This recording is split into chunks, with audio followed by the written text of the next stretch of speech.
God morgon, god morgon. Alldeles strax så ska jag bege mig till Regeringsgatan för att träffa Husqvarnas Sustainability Director. Vi kommer köra intervju på engelska för han pratar inte svenska.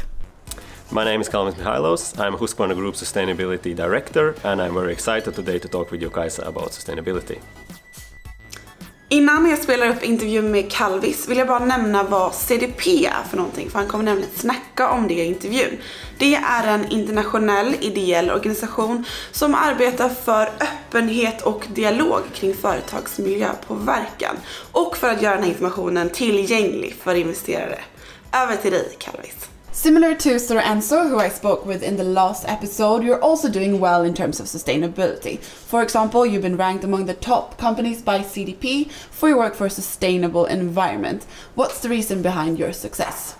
Well, our success been because we have been very transparent and very ambitious with our sustainability strategy. And I think the turning point for us was back in 2015-16 when we really launched our first real sustainability strategy that we call Sustainaway 2020. And we identified 5 key challenges that we need to address: our carbon challenge, our team challenge, our supplier challenge, our safety challenge and our community challenge. And we have been working very proactively with all these challenges. We have a strong governance and processes in place, and we have identified key stakeholders within each of these areas that have been focusing on these, and we have very good results. But I would say that the main challenge where we have the focus is the carbon dioxide emissions. And we have actually set very ambitious targets through entire value chain. We are addressing CO2 emissions from our own operations, from our suppliers, from transportation and product use phase. And the most important is the product use phase, because that is where we really have the biggest impact. As we have petrol-driven products in our product portfolio, it's of course where we have the largest CO2 emissions. And we have been transforming our entire industry and business and shifting from petrol-driven products to more battery products and robotics. Could you give some practical examples of how you're working with sustainability?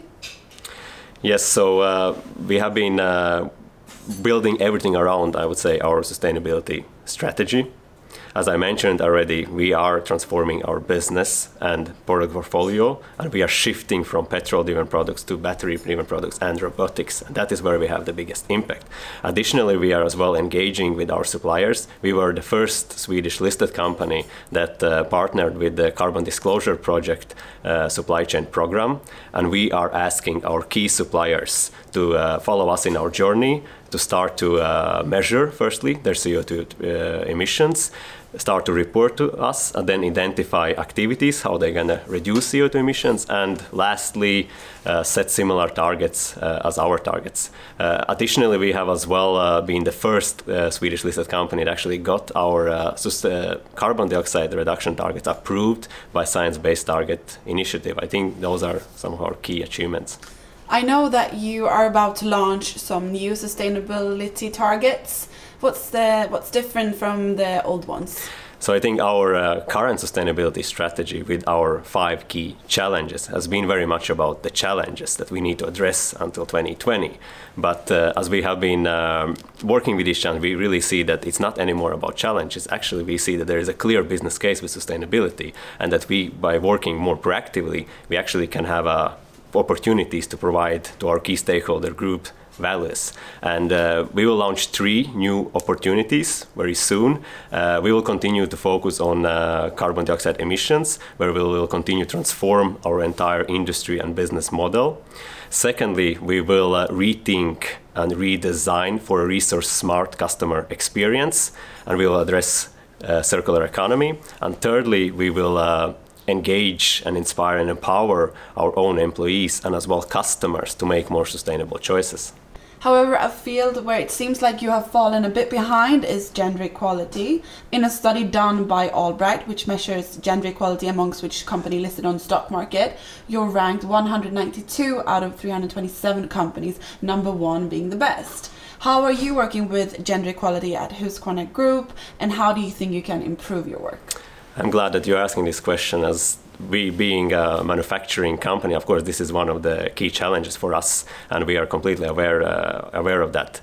But what I can mention is that we have actually group management that have now identified that diversity and inclusion will be one of the key topics for them to address. And I think this is a great achievement because it's not anymore the sustainability team or anyone else within the organization that want to drive diversity inclusion, but it's actually the top management that have identified and that this is important for us.